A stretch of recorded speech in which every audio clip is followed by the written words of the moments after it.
Magandang hapon sa lahat, Shabbat Shalom sa ating mga kapatid at welcome sa ating tunang diskasyon sa hapong ito. Sa lahat ng mga kapatiran nasa ibang bansa, sa Cebu at sa Luzon, dito sa Mindanao, happy Sabbath at magandang tanghali sa ating lahat mga kapatid. Welcome sa ating tunang diskasyon sa hapong ito. At sa lahat ng mga makapanood ng ating live sa ating account, sa ating FB account mga kapatid, inanyayahan po namin kayong makinig o sumama sa pag-aaral o sa pagbabahaging ito. So ang topic nating pagsasaluhan sa hapong ito ay may pamagat na panalangin o prayer. Bago ko simulan ang topic na ito, basahin ko ang bersikulo na nasa awit o sa Salmo, Kapitulo 17, versikulo 6. Ganito po ang sinasabi: "Tumawag ako sa iyo, Diyos, sapagkat ako iyong sinasagot. Kaya ngayon, pakinggan mo ako at pansinin ang karaingan ko." Verse 7, "Ipakita mo sa akin ang kahanga-hanga mong pagmamahal at ang iyong kanang kamay ang sa aking umaalay." Pansin natin ang talatang ito mga kapatid. Isinulat dito sa Salmo na nagpapakita ng assurance. Tumatawag siya sa Diyos, sabi niya, dahil alam niyang pakikinggan siya o sasagutin siya ng Diyos. So sa hapong ito, ang ating topic is prayer. Napakarami pong tao ang mayroong kanya-kanyang pamamaraan para manalangin. At hindi natin masasabi na sa procedure na ginagamit sa pamamagitan ng mga binibigkas na salita ang nagiging assurance kung kaya nagkaroon ng kasagutan ang mga panalangin. Sa hapong ito, ibabahagi ng Torah Community ang kaalaman tungkol sa paano manalangin base sa biblical na kaunawaan na may tamang gagawin na kahit magkaiba ang ating proseso o debosyon sa kung paano manalangin ay parehas pa rin ang ending. So, ganun po ang ating tema. So, sa Philippians chapter 4, verse 6, sinabi dito, sulat po ito ni Apostol Pablo sa mga taga-Pilipos. Kapitulo 4, versikulo 6.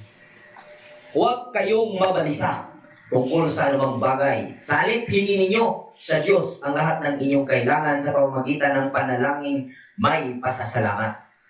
So, sa pananalangin, may hinihingi. At sinabi dito na hingin ang lahat sa pamamagitan ng pasasalamat. Dito ka magsimulang mag-isip. Humingi na ng Diyos o sa Diyos, pero sa pamamagitan ng pasasalamat. Paano ka makakahingi at paano ka makapasasalamat na humingi ka na, kung humihingi ka pa ha, paano ka magpasalamat na humihingi ka pa? So yan po ang mga instances na ating iisipin, i-analisa. Sa Matthew chapter 6, verse 6 to 7, basahin din natin. Unahin natin basahin ang mga versikulong ito at mamaya sabay po natin ipaliwanag sa isahan. Dito po sa Matthew 6, verse 6 to 7. "Sa pananalangin ninyo, huwag kayong gagamit ng maraming salitang walang kabuluhan, gaya ng ginawa ng mga hintil. Ang akala nila ay pakinggan sila ng Diyos dahil sa haba ng kanilang sinasabi. Huwag niyo silang tularan. Alam na ng inyong Ama na nasa langit ang inyong kailangan bago pa ninyo ito hingin sa Kanya." So, mga igsoon, alang sa mga Bisaya, di na kinahanglan mag-ampo di ay pinaagi sa pulong. Amin po ba? Amen. Since kung ating isumatotal ang sinabi dito, ito ay pangangaral ni Jesus sa panahon nung siya'y naging kilalang mangangaral sa Israel sa panahon ng kanyang pagpaparito. May kanya-kanyang pamamaraan ang bawat sekta, bawat reliyon, bawat samahan, how to pray, paano manalangin. Ngunit, sa sinabi ni Jesus, huwag ninyo silang tularan. Alam na ng inyong Ama na nasa langit ang inyong kailangan bago pa ninyo ito hingin sa Kanya. Since alam na pala ng Panginoon, ng Ama, ang ating kailangan bago pa natin hihingin, tinutukoy ni Jesus dito na hindi kailangan ng maraming bibigkasing mga salita para gawin ang nasabing panalangin. So, sinasabi ba ng Torah Community na mali ang bibigkas ng mga kahilingan sa pamamagitan ng pagsasalita habang naroon sa pagtitipon ang maraming kasamahan? Hindi. So may mga reason yan. At sa panalangin na tinutukoy dito is unahin natin yung individual, yung personal. So personal. Sa Matthew 7, verse 7 to 8, ganito pong sinasabi. Humingi kayo at kayo'y bibigyan. Humanap kayo at kayo'y makakatagpo. Kumakato kayo at kayo'y pagbubuksan sapagkat ang bawat humihingi ay tatanggap. Ang bawat humahanap ay makakatagpo. At ang bawat kumakato ay pagbubuksan. Bigyan ba ninyo ng bato ang inyong anak kapag siya'y humihingi ng tinapay? Bibigyan ba ninyo siya ng ahas kapag siya'y humihingi ng isda? Kung kayong masasama ay marunong magbigay ng mabubuting bagay sa inyong mga anak, gaano pa kaya ang inyong Ama na nasa langit? Bigyan niya ng mabubuting bagay ang sino mang humingi sa Kanya. Okay. Ngayon, lahat ng nananalangin, kung ang bersikulong ito ang ating babasihan, may kasagutan. Lahat ng nanalangin, may matatanggap. Amen ba? Amen. Hilahin natin ang usapin ito into reality. I-drag natin ang sitwasyon, i-drag natin sa reality ang nasabing mga bersikulong ito. Dahil kanina nabasa natin na bago pa isasagawa ang paghingi, alam na ng Amang nasa langit, at sa pangalawa natin binasa, may matatanggap ang lahat ng humihingi. Dahil ang kumakatok, pagbubuksan, ang nakahanap, makakasumpong, at ang humihingi ay bibigyan. At ang lahat ng nananalangin, humihingi. At nakahanap at kumakatok. May assurance kung sa ating binabasang bersikulo ang basihan, may matatanggap. Kung ating i-drag sa reality, aminin man natin at sa hindi, mayroong mga panalangin o mayroong mga kahilingan ang bawat personal o ang bawat individual sa atin na hindi nag-materialize. Amin po ba? That's right. So,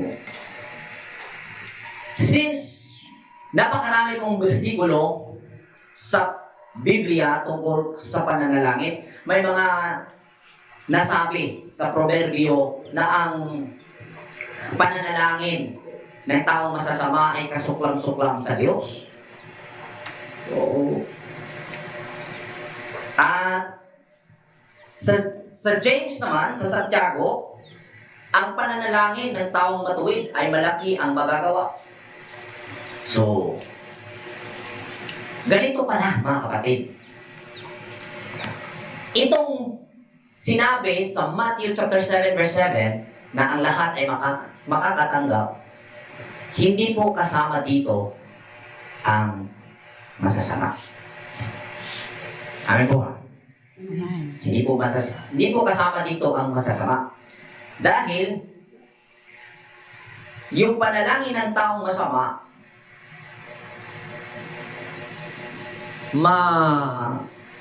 turn into curse. Instead na awa ang kanyang hiningi, puot ang kanyang matatanggap galing sa Panginoon. Amen po ba? Amen. So, kung sa realidad, nananalangin ka at hindi mo natanggap ang iyong hinihingi na ano man yun,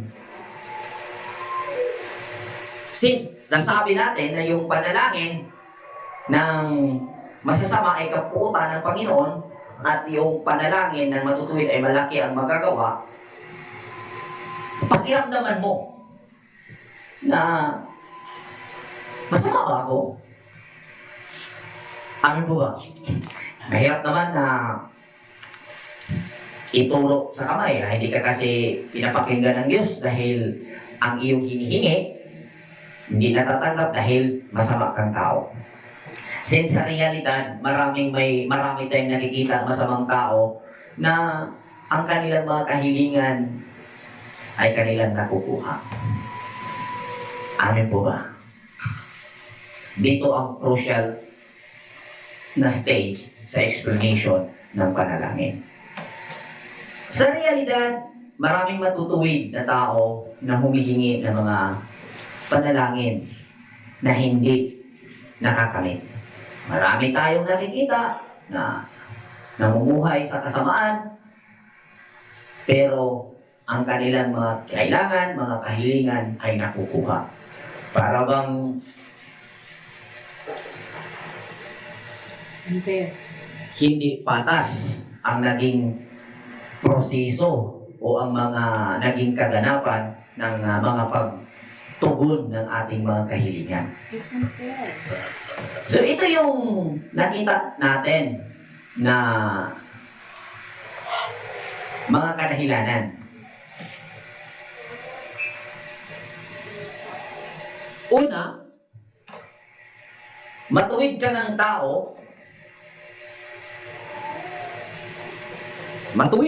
tao, pero hindi mo naalaman saan ang Diyos na magsasagawa ng kasagutan sa iyong panalangin. Yan ang una. Dahil madalas sa atin, nag-iisip habang ginagawa ang pananalangin, ang debosyon, na ang Diyos ay nasa langit at nakatingin sa iyo habang isinasagawa ang panalangin. Habang ikaw ay nakalukod, habang ikaw ay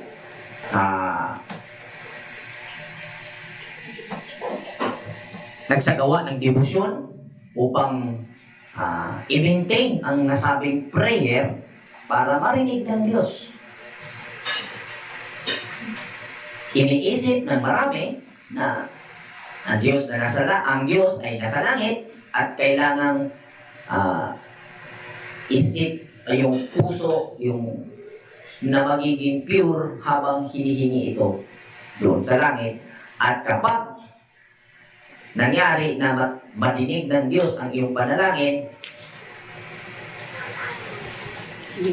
magiging matutupad ang iyong kahilingan.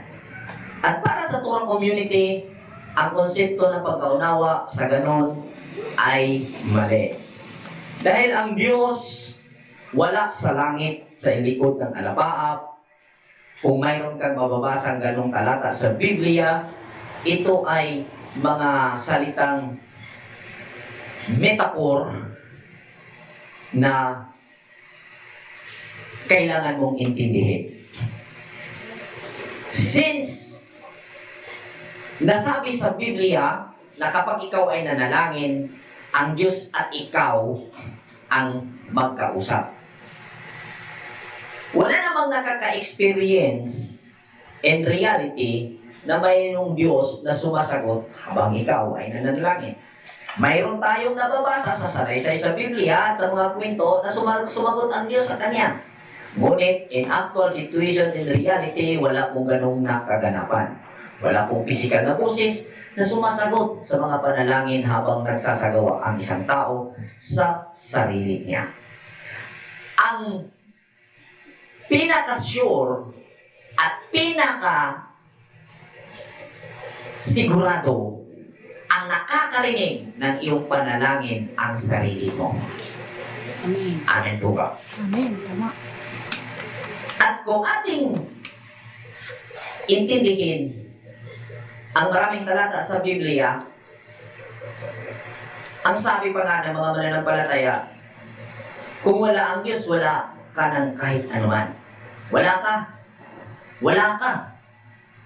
Kung sa Bisaya pa, you are nothing. We are nothing. So, ana ng Bisaya o sa mga Tagalog.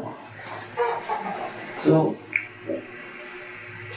kanang nakadungog sa iyo, yung nakakarinig sa iyo, habang isinasagawa mo ang panalangin, yun ang Diyos. At bakit ikaw ay nakakarinig? Dahil ang Diyos at ikaw ay iisa. Amen.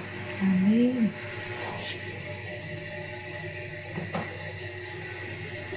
Sa Pilipos, huwag mabalisa. O sa English pa, anxious ba na? Don't be anxious daw. Di ka mabalisa. Thessalonian 5, verse 16. Magalak kayong lagi, palagi kayong manalangin, at magpasalamat kayo sa Diyos sa lahat ng pagkakataon. Sapagkat ito ang kalooban ng Diyos para sa inyo, sa inyong pakikipag-isa kay Kristo Jesus.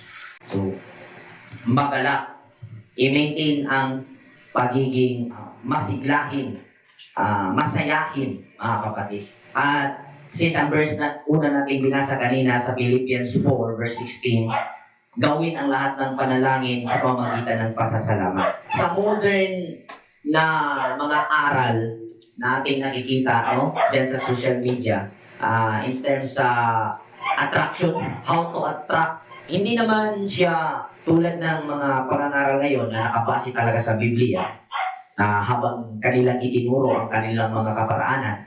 Pero kung ating intindihin ang sinulat ni Apostol Pablo at ng mga ipinangaral sa pamamagitan ng mga apostoles, ay ganun. Kumbaga, pag sinabing i-attract, ang mga itinuturo dyan, during your imagination, during your prayer, i-assume mo na in halfway, nandun ka na sa pagtatanggap. Kaya, hindi mo pa natatanggap, magpapasalamat ka na. Kung kaya, sinabi ni Apostol Pablo na hingin ang lahat sa pamamagitan ng pagpasalamat. Dahil in spiritual na kalagayan, wala pa ang physical na bagay na iyong hinihingi. In spiritual na pandama na meron ka ay nire-receive mo na. At sa ganong kaparaanan, sa ganong proseso, paulit-ulit na isasagawa sa iyong isipan, mag-exist into in reality sa buhay mo. Mag-exist into reality sa buhay mo. Kaya, habang isasagawa ang panalangin, gawin sa pamamagitan ng pasasalamat. O kaya, sinabi ito ni Apostol Pablo, dahil ina-assume na ng katuroang iyon, itinuro ni Apostol Pablo sa pamamagitan ng ating pag-unawa na ikinakabit doon, kasi mahirap kung ating iliteral na magpasalamat ka, wala pa naman dyan. O sa mga Bisaya pa, masuhong ko na, kaya murag, imo nang isiulog, pero pa diha. Baliktad yung pagkaunawa, kasi bawal daw ikaw yung Blessing. Wala pa. yung blessing na hindi pa. Pero sa espiritual na aral, ganito po yung itinuro. Pasalamatan mo na. Mahigit pa sa pagbibilang na natanggap mo na. Kasi pinasalamatan mo na. Kasi ang creation ng Panginoon at ang nasabing Diyos na magsasagawa ng panalangin, wala sa langit. Yun ay kapangyarihan na nasa isipan ng bawat tao. At ang creation ng Diyos ay sa pamamagitan ng spiritual. Sa pamamagitan ng espiritu. At ang espiritu na nasasabi ay maisasagawa sa pamamagitan ng isip. Sa pamamagitan ng isip. Kaya, during prayer, magpapasalamat ka na. Dahil habang hinihingi mo ang bagay na maging sa iyo o anuman ang kahilingan na mangyayari sa iyo, ginagawa mo na sa isipan mo. At kapag paulit-ulit mo itong ginagawa sa oras ng iyong debosyon, ang bagay na hinihiling mo at paulit-ulit mong tinitignan sa iyong isipan, ang dalawang proseso ng creation ay nagsisimula na mangyayari habang nagsasagawa ang imahinasyon sa isipan mo. Dahil ang Diyos at ang tao ay iisa. Sa paraan na ang kapangyarihan ng Diyos ay nasa tao sa pamamagitan ng pambihirang kakayahan na nagagawa ng bawat isipan. Amen. Amen. At ang sinabi, pananampalataya, tiwala, faith. Kapag kulang ka sa kaalaman na ganito pala isasagawa ang prayer, ganito pala isasagawa ng Diyos ang panalangin, kung kulang ka, limitado ang yung confident na mangyari yun.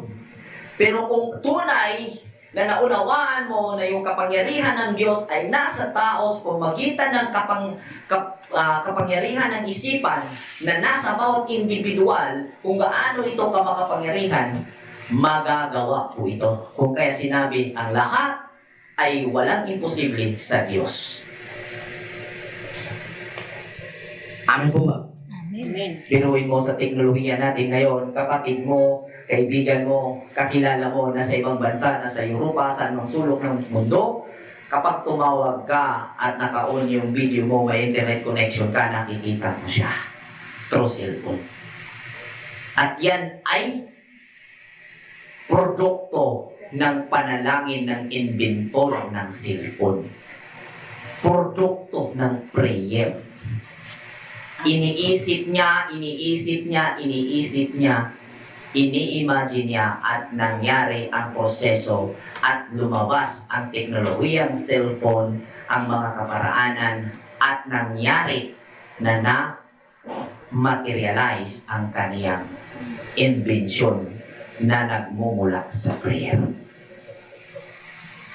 Ano pa kaya ang iyong mga kahilingan na mga simpleng bagay hindi mo matatanggap?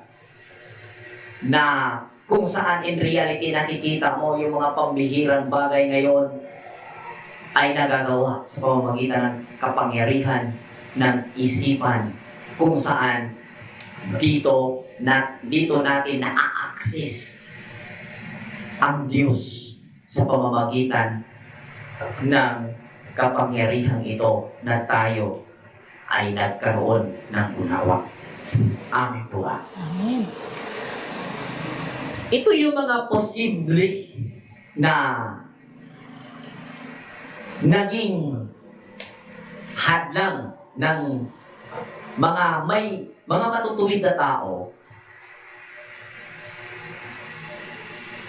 na hindi nakakatanggap sa kanyang hinihiling. Basahin po natin ang James chapter 4 verse 3. Santiago po mga kapatid, and Hebrew Yaakov. At humingi man kayo, wala rin kayong matatanggap dahil hindi tama ang inyong layunin. Kana. Ulitin ko. At humingi man kayo, wala rin kayong matatanggap dahil hindi tama ang inyong layunin. Humingi kayo upang mabigyan ang inyong kalayawan.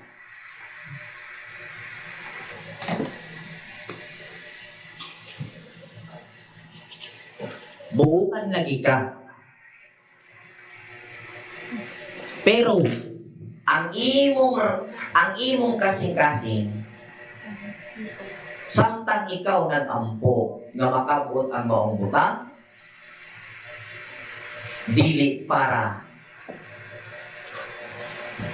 sa kaayuhan sa kanan. Inani magud ang panalangin o inani magud ang mugawa sa pakbakba sa mga tao sahay na naa sa lisod minunday na siya. Ako'y na'y mahimo, patyong ko ng mga tawhana ay. Patyong ko ng mga tawhana.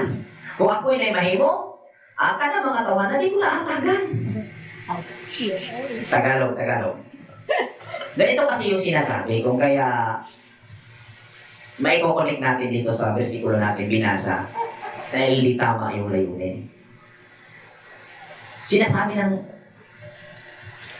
tao, ako ang mayroon, kung ako ang may kaya, pahirapan ko yung mga taong yan. Kung hindi tama ang yung layunin. Simply, na ganon ang nabibitiwang salita sa iyong bibig, nagpapakita ng laman ng iyong puso. So careful, mag-ingat, maging mapamatya. Kaya kung sinabi sa Mateo, magbantay at manalangin. Magbantay at manalangin. Watch and pray man siguro, ano? Oh. Dahil handa ang espiritu, ngunit mahina ang laman. Tama po ba? Tama dyan. Gusto kaayo ang tao na magkaroon ng mga bagay na ninanais niya. Pero, hindi niya na-iset ang kanyang puso para matanggap ito.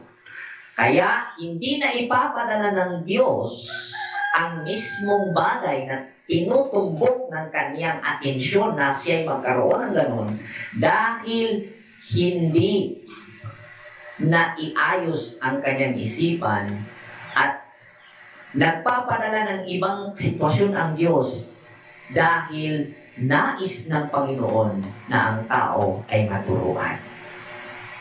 Amen po ba? Sa madaling salita, ang hinihingi mo ay hindi nag-match, ang hinihingi ng iyong bibig ay hindi nag-match sa quality ng iyong desire. Ang dumarating, ang match, ang haom, kung sa Bisaya pa, yun ang haom sa quality ng iyong desire. Dahil ang Diyos ay nakakabasa sa bawat laman ng puso't isipan ng tao. At kung ano ang quality ng laman ng puso't isipan ng tao, doon nakabase ang kaniyang sagot. Hindi po sa bibig na mababanggit ng tao na panalangin ko sa iyo, Diyos, bigyan mo ako ng ganito. Hindi po nakabase roon. Kung hindi nakabase sa quality ng iyong isip at puso. Kung kaya sinabi sa Matthew, bago ka pa humingi, alam na ng Diyos, alam na ng Amang nasa langit ang iyong kailangan. At ito'y nire-reading, ito'y tinitingnan, ito'y nasusumpungan ng Diyos sa pamamagitan ng quality ng iyong desire, ng iyong puso, at ng iyong isipan. Kung kaya hindi na kailangan sabihin mo pa ang iyong panalangin. Kung kaya't mayroong mga practices na nagbabanggit ng panalangin during panagtigom, during convocation, upang pag-isahin ang puso at isipan. ng mga naroon upang magiging sentro ng kanilang atensyon ang nasabing bagay at magsasagawang sabay na isasagawa ang imahinasyon sa nasabing bagay. At doon pa nangyayari ang prayer na sinasabi. Huwag isipin na yung lumalabas sa bibig, Yun na. yun na ang prayer. Ang lumalabas sa bibig ay initial na mga mangyayari para ang bawat kapasidad ng imahinasyon ng nakakarinig ay simulang magtatrabaho sa pamamagitan ng imahinasyon at sa ganung kaparaanan, the whole universe Will align. nagsisimulang iproseso ang nasabing deklarasyon sa panalangin sa pamamagitan ng pagsasalita habang naroon ang pagtitipon. O kaya hindi mali ang pag-prayer sa pagtitipon na nagsasalita na nagsasabing manalangin tayo. Kaya tayo, manalangin tayo after ng pagsasalita or habang nagsasalita ang speaker, leader sa prayer, the imagination ba nagsisimula rin. Ang bawat listeners na may pakikiisa ay nagsisimulang umaandar ang kanyang capacity bilang yun ang access natin sa Diyos upang mangyari ang ating kahilingan. Huwag umasa na kapag iyong sinabi, mayroong Diyos sa langit na nakikinig sa iyong panalangin at habang nasabi mo yun, siya na ang bahala. Sabihin mo ang panalangin mo kung grupo kayo at sa katuroang ito kung mangyari na may ganun o na scenario during prayer meeting, ganun po ang isasagawa. Ang concept kasi ng mga mananampalataya ngayon, itong taong ito ang mag-pray kasi magaling magsalita at ano talaga to? Doon sa lugar. O, malapit to sa Diyos. Malapit sa Diyos. Gidihugan sa At Diyos. yung mga nasa nakapaligid, ano lang, lighting mo. Wala lang. Dahil hindi alam ang ginagawa. Dahil ang buong akala, habang nagsasalita ang pinaniniwalaang malapit sa Diyos, ang Diyos na nasa langit, ang bahalang sasagot sa kanyang panalangin. No! Ang existing ng Diyos, ang pag-exist, yung pag-iral ng Diyos, nasa isipan natin. Through your imagination, sa pamamagitan ng lead ng kanyang mga binabanggit na salita, natapos ang inyong meeting ng isang leader, kayong mga nakapaligid, mga nakakakinig, isasagawa ninyo ang kanyang sinabi sa pamamagitan ng inyong imahinasyon na may pagkakaisa sa inyong three major capacity kung kaya kayo nagiging capable na tao. Ano ito? Isip, puso, at lakas. Aksyon, damdamin, Utak. at Imahinasyon. isipan. At ang kombinasyon ng ito, kapag ito ay nagtrabaho na, imagination. Kaya may kasabihan, imagination is powerful than knowledge. Dahil lahat ng knowledge comes from imagination. Amen po ba? Ano? Wala pong knowledge na nag-exist ngayon na hindi nagmumula sa imahinasyon. Dahil lahat ng imbento, ang source po niyan ay imagination. At yan po ang pinaka-procedure ng prayer.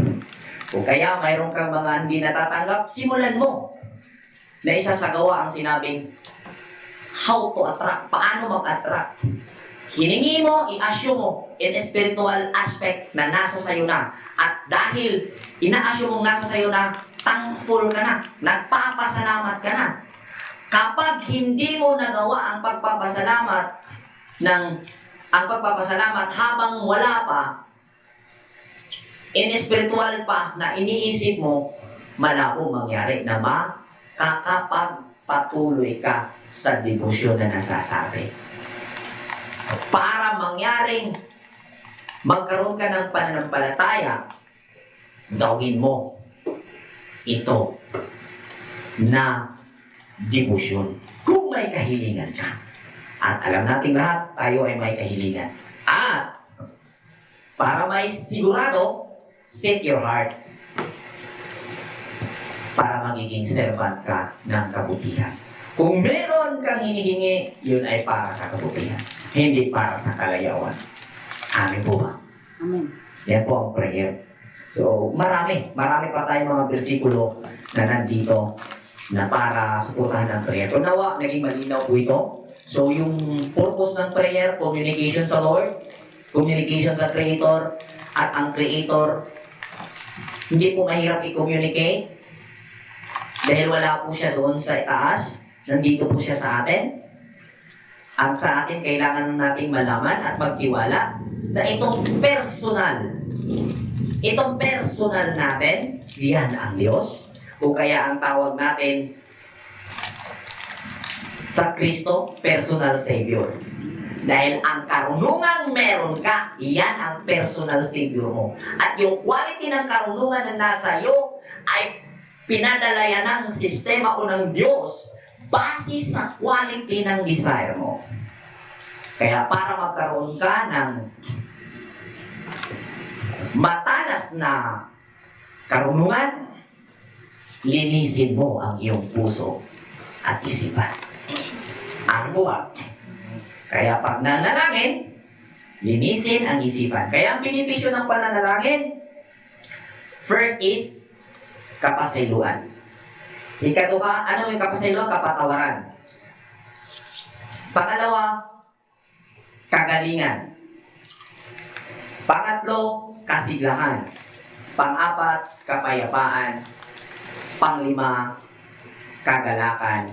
At ang lima na ito ay pag nasa buhay na ng tao, matuturing na may kabanalan. At ito ang langit na nasa bawat isa lang sa tao. Kaya hindi mapupunta-puntahan ang langit na nasabi ng Biblia dahil hindi po natin naalaman kung paano manalangin. Kapag marunong kang manalangin, ang first benefit is kapatawaran ng kasalanan. Pangalawa, kagalingan. Pangatlo, kasiglahan. Pang-apat, kapayapaan. Pang-lima, kagalakan. At ang limang ito ay, kung ating isumatotal, ito ang kabanalan. Ang kabanalan, hindi ibig sabihin ay hindi ka nagkakamali. Ang kabanalan ay completeness mula sa pagkakamali, healing, kagalakan, kapayapaan, at yan ang pamumuhay na may kabanalan. Kapag yan ay nasa sa tao, yang taong yan ay nasa langit na tahanan. Amen po ba? Amen. So, nawa, ang pag-aaral na ito ay magiging pagbubukas ng bawat kaisipan ng mga nakakakinig o sa ating lahat mga kapatid. At sa mga kapatid o sa mga viewers na mag-request ng topic o may katanungan tungkol sa topic na ito, paki-comment po dyan sa ating comment section at kung kayo po may request na topic na ating talakayin dito sa ating turang diskusyon o gusto niyong tatalakayin natin, i-comment nyo dyan at ating pong pagbibigyan pansin. Maraming salamat sa ating lahat. Magandang hapon. Shabbat Shalom. Shalom Aleichem. Aleichem Shalom.